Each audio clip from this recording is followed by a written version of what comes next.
ထုတ်ရလို့ဖို့ပါဝင်ပစ္စည်း၃မျိုးပဲလိုရယ်နော်အဲ့တော့အိမ်မှာလွယ်ကူနဲ့ဖတ်ထုတ်ရလောက်တဲ့နည်းလေးတင်ပေးလိုက်ပါတယ်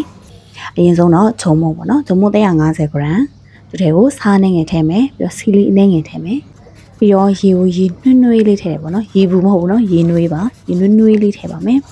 ထည့်ပြီးတော့ရေကိုဖြည်းဖြည်းချင်းထည့်ပြီးတော့မွေပေးသွားပါမယ်ရေများတော့မှဆိုတဲ့အတွက်နည်းနည်းစီပဲထည့်ပြီးတော့မှအနေတော်တဲ့အထိမွေပေးပါမယ်ပြီးတော့ရွှေ့ချင်းနေပါမယ်နေတာကတော့10မိနစ်လောက်တော့နေလိုက်ရတယ်ပေါ့နော်အဲ့ဒါမှဖတ်ထုတ်တာကလုံးဝအီးဆက်နေမှာပေါ့နော်10မိနစ်လောက်နေပြီးဆိုရင်တော့သူကိုပလတ်စတစ်ကလေးနဲ့ထုတ်ပေးထားပါတယ်လေလုံအောင်လို့ပါထုတ်ပြီးတော့မိနစ်30ထားပေးပါမယ်ဒါကတော့ကိုကတော့တစ်ခုနဲ့အုပ်ထားလိုက်ရတယ်ဗာနဲ့ပဲအုပ်ပေါ့နော်လုံရင်ရပြီမိနစ်30ကြာသွားတဲ့အခါမှာတော့ပို့ပြီးတော့မှသူဣသွားမယ်ပေါ့နော်အဲဆိုရင်ပလတ်စတစ်ကိုဖယ်လိုက်ပေါ့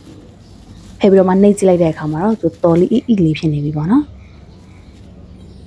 အဲဆိုရင်တော့ဖတ်ထုတ်ဖတ်လုပ်လို့ရပါပြီအရင်ဆုံးကော်မုံပေါ့နော်ကော်မုံကိုဖြူလိုက်တာကတော့တစ်ခုနဲ့တစ်ခုမကအောင်လို့ပေါ့နော်ဖတ်ထုတ်ပြားတဲ့အခါတွေပါ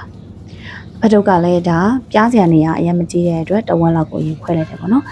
ကြံထားတဲ့ဟာကိုဒီတိုင်းကြီးမထားပါနဲ့လေဝင်သွားရင်မာသွားပြီးစားမကောင်းပါဘူးပလတ်စတစ်နဲ့ပြန်ပြီးတော့ထုတ်ထားပေးပါမယ်အခုဒီဟာလည်းထပ်ပြီးတော့ကြီးကြဖြစ်တဲ့အတွက်ထပ်ပြီးတော့ပိုင်းပြီးတော့ထပ်ထုတ်ထားပေးပါမယ်နော်ပြီးရင်တော့သူ့ကိုလုံးဝပြားသွားအောင်လိမ့်ပေးပါတော့မယ်လိမ့်တဲ့အသုံးကိုလည်း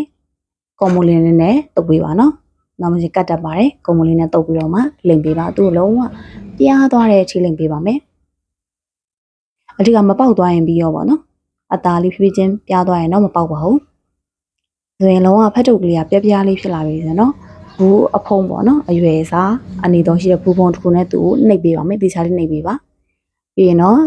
ဒီလိုလေးခွာယူလိုက်တာနဲ့ဖတ်ထုတ်ပြားလေးတွေထွက်လာပါပြီဒီဖတ်ထုတ်ပြားလေးတွေဘယ်လိုမျိုးထပ်ထားမလဲ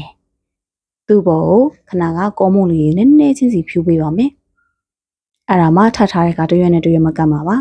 ဖြူပြီးရင်တော့ဒါထပ်လိုက်အောင်ပါပဲဖတ်ထုတ်ကလောကမှာကြာတာဖြစ်တဲ့အတွက်အရှိကလှုပ်ပြီးသားဟာလေးတွေကိုပလတ်စတစ်နဲ့ပြန်ပြီးတော့အုပ်ထားပေးပါနော်အားလုံးပြီးသွားတဲ့ခါအီးဆက်နေအောင်လုပ်ပါပြီးရင်တော့ဖတ်ထုတ်ပေါင်းမှုအတွက်ဆာပလာလုပ်ပါမယ်စက်သားတွေကိုကော်ဖီတုပ်လေးကိုသေးလေးလွှာပြီးတော့ထည့်ပါမယ်ပြီးတော့စွတ်တုံမိတ်ထည့်ပါမယ်အရသာအတွက်စားနေငယ်အချိုမုံနေငယ်ပဲငံပြားရင်နေငယ်ထည့်ပြီးတော့မှနေနှက်ထားလိုက်ပါမယ်ပြီးတော့ဖတ်ထုတ်ထုတ်ပါမယ်နော်ဆာပလာအရင်အပြည့်ကြီးမထည့်ပါနဲ့ရှန်သွားရင်မကောင်းလို့ပါပြီးတော့အနားသားလေးကိုရေလေးနဲ့ဆွတ်ပေးလိုက်ပြီးတော့သူ့ကိုဖြီးပြီးတော့ပိတ်ပေးလိုက်ပါမယ်ထုတ်တာကတော့ပုံစံမျိုးထုတ်လို့ရပါတယ်နော်ပြီးရင်တော့ဒီတောင်းလေးကိုရေနဲ့ဆွတ်ပြီးတော့သူ့ကိုပိတ်လိုက်တယ်ပေါ့နော်ကတ်လိုက်တယ်ပေါ့ဒါဆိုရပါပြီပြီးရင်တော့သူ့ကိုရေနွေးနွေးနဲ့မိနစ်30လောက်ပေါင်းလိုက်ပါတယ်